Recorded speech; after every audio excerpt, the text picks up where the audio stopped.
இந்த கதையில் ஒரு ஹீரோ அருண். அவனுக்குள் 7 எதிரிகள், 7 செலவுகள். அவன் லைஃபை சுருக்கி விட்ட 7 பேரை அவன் ஒவ்வொரு தரா அடக்கணும். அருண் மாத சம்பளம் 35,000 ரூபாய். ஆனா சேவிங்ஸ் 0. அவன் மனசுல கேள்வி, நான் எப்போது பணக்காரன் ஆகப்போகிறேன்? ஒரு நாள் ஒருத்தன் சொல்றான், செல்வம் எப்போதும் முன்பே வந்து போகாது. முதலில் வீணாகும் பணத்தை நிறுத்தினால் தான் செல்வம் உன்னை தேடி வரும். அதுதான் ஆரம்பம். Netflix, OTT, gym membership, EMI எல்லாம் ஆட்டோ டெபிட்.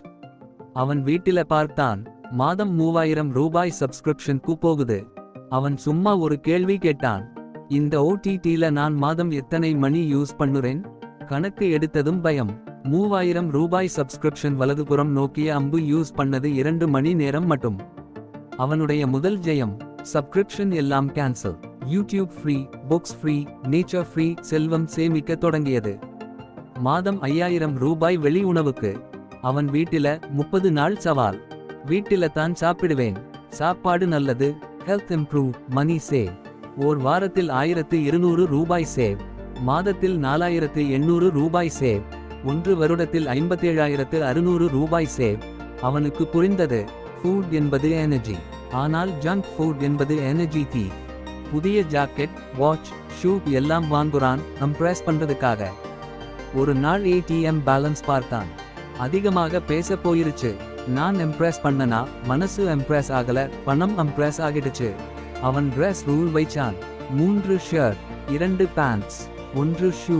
ஒரு வருடம். அந்த வருடம் அவனோட பேங்க் அக்கவுண்ட் மட்டும் நியூ ட்ரெஸ் போட ஆரம்பிச்சது. ஃபோன் ஓகே இருந்தும் நியூ மொபைல் கிரேஸ். அவன் ஒரு உண்மை கற்றுக்கிட்டான், புதிய ஃபோன் வாங்குற போது உன் பழைய ட்ரீம் ஐ நீனே அழிக்கிறே.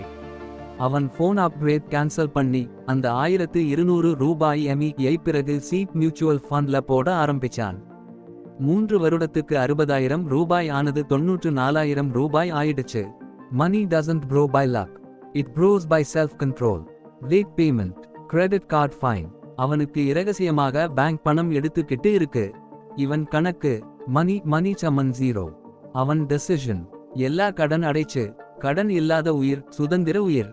நாம் ஏர்ன் பண்ணினதை விட நாம சேவ் பண்ணது பெரிய earn. Birthday, function, treat, lottery, treat, treat. அவன் ஒரு நாள் போட்டோஸ் பார்த்தான். போட்டோ எல்லாம் இருந்தது, ஆனா கணக்கில் பணம் இல்லை. அந்த நாள் அவன் சொன்னான், சந்தோஷம் செலவாக இருக்கக்கூடாது, அது நினைவாக இருக்க வேண்டும். கிளாசியான கடைசி வரி, நினைவுகளை உருவாக்கு, செலவுகளை அல்ல. இது மிக பெரிய எதிரி. டைம் வேஸ்ட் சமன் லைஃப் வேஸ்ட். அவன் யூடியூப்ல ஸ்க்ரோலிங், இன்ஸ்டா ரீல்ஸ்ல ஹவர்ஸ்.